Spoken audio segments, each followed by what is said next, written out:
Welcome to తొలి వార్తా news. వార్తలు చదువుతోంది మాధురి.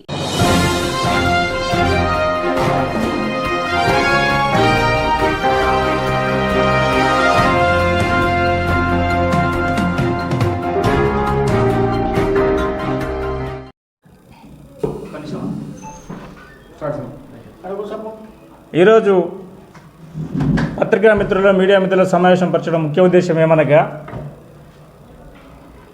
రాష్ట్ర ముఖ్యమంత్రి రేవంత్ రెడ్డి గారికి ప్రత్యేక ధన్యవాదాలు తెలుపుతూ 1 కోటి రూపాయలు ఉన్న సేవాలాల్ మహారాజ్ ఉత్సవ కమిటీకి రాష్ట్ర వ్యాప్తంగా 1 కోటి రూపాయలు ఇస్తుంది ఇంతకుముందు ప్రభుత్వము. ఇప్పుడు 2 కోట్ల రూపాయలు పెంచడం జరిగింది.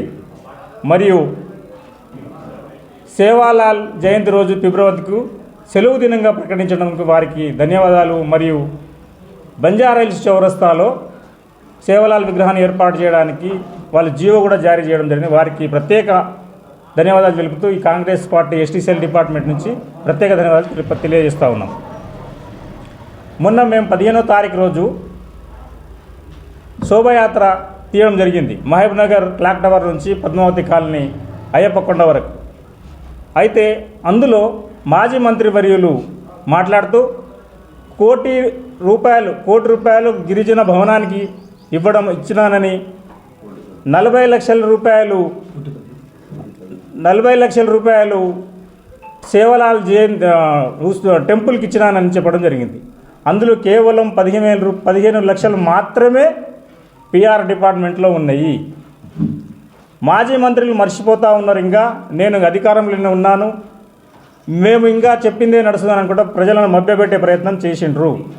వారికి మీ ద్వారా చెప్తుంది తెలిసిందంటే, మీరు ఇంకా మభ్యపెట్టింది మర్చిపోండి. మీకు 14-18 ఎన్నికల్లో గిరిజనులు 70-80% ఓటేస్తే మీరు ఎమ్మెల్యేలుగా గెలిచిండ్రు. మొన్న మీ యొక్క ప్రవర్తన చూసి, మీ యొక్క నడవడిక చూసి, తర్వాత మీ యొక్క పాలన చూసి కాంగ్రెస్ పార్టీ ఉన్న గిరిజనుల సోదరులు అందరూ ఏకతాటికి వచ్చి కాంగ్రెస్ పార్టీకి ఓటేయడం జరిగింది. దానివల్లనే కదా మీరు ఓడిపోవడం జరిగింది. మీరు గొప్పలు చెప్తా ఉన్నారు, ఎన్ని డబుల్ బెడ్లు కట్టినా అని చెప్తున్నారు, గిరిజనులకు ఇది చేసినా అది చేసినా అని గొప్పలు చెప్పుకుంటా పోతే ఏం చేసిరని మేము అడుగుతా ఉన్నాం పత్రికా మిత్రుల ద్వారా. ఇదే మీరు చేసింది. గిరిజన భవనానికి అక్కడ చూస్తే మీరు ఒక కోళ్ల షెడ్ మాదిరిగా ఉంది. ఇప్పుడు దానికి 1,10,00,000 రూపాయలు ఎస్టిమేట్ వేసి టెండర్లు పిలిచి అది మళ్ళీ తక్కువైందని ఎస్టిమేట్ మళ్ళీ 20 లక్షల రూపాయలు పెంచుకొని దాన్ని బిల్లు 1,18,00,000 రూపాయలు చేసుకున్నారు. ఇప్పుడు అది చూస్తే మీరు ఇప్పుడు కూడా చూస్తే ఎక్కడ మేము చూసిన వరకు అయితే 50-60 లక్షల కంటే ఎక్కువ కాలేకుంటుంది. దాన్ని అంతవరకు చేసుకుని ఎవరికి కమిషన్ తీసుకున్నారని మేము మీ ద్వారా అడుగుతూ ఉన్నాం. ఇది మీరు అభివృద్ధి చేసింది. ఇక్కడ 2,784 డబుల్ బెడ్రూమ్ కడితే అందులో ఒక 70-75 మంది కూడా గిరిజనులు లేరు. ఇదే మీరు డెవలప్మెంట్ చేసింది, గిరిజనులకు ఇచ్చింది.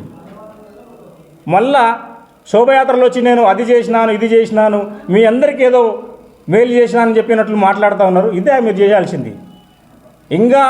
మీకు ఇంకా బుద్ధి రాలేదు. ఒక్కసారి గిరిజన సోదరులు చెప్పిర్రు మీరు ఇక్కడ పనికిరారు, అయినా కానీ మీరు పదే ఇక్కడ వచ్చి ఏదో ప్రయత్నం చేస్తూ ఉన్నారు. మానుకోండి మీ ద్వారా హెచ్చరిస్తూ ఉన్నాం. ఇంకోటి, 1975లో ఎనుగొండ శివారులో 380 సర్వే నంబర్లో గిరిజనులకు 5 ఎకరాల భూమి ఇస్తే ఆ భూమిని లాక్కొని అక్కడ డబుల్ బెడ్రూమ్ నిర్మాణం చేసిండ్రు. 660 ఇండ్లు నిర్మించిండ్రు అక్కడ.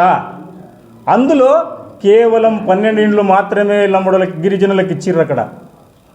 ఇదే మీద వచ్చేసింది. కాంగ్రెస్ ప్రభుత్వం భూములు ఇస్తే మీరు గుంజుకొని వాళ్ళకి ఇండ్లు లేకుండా భూమి లేకుండా చేసిండ్రు. ఇదే మీరు చేసింది. అంతకుముందు సంవత్సరం 8 నెలల కిందట అనుకుంటాను, చిన్నదరిపల్లి పూజారి తాండ దగ్గర 2 అబ్బాయిలు చనిపోతే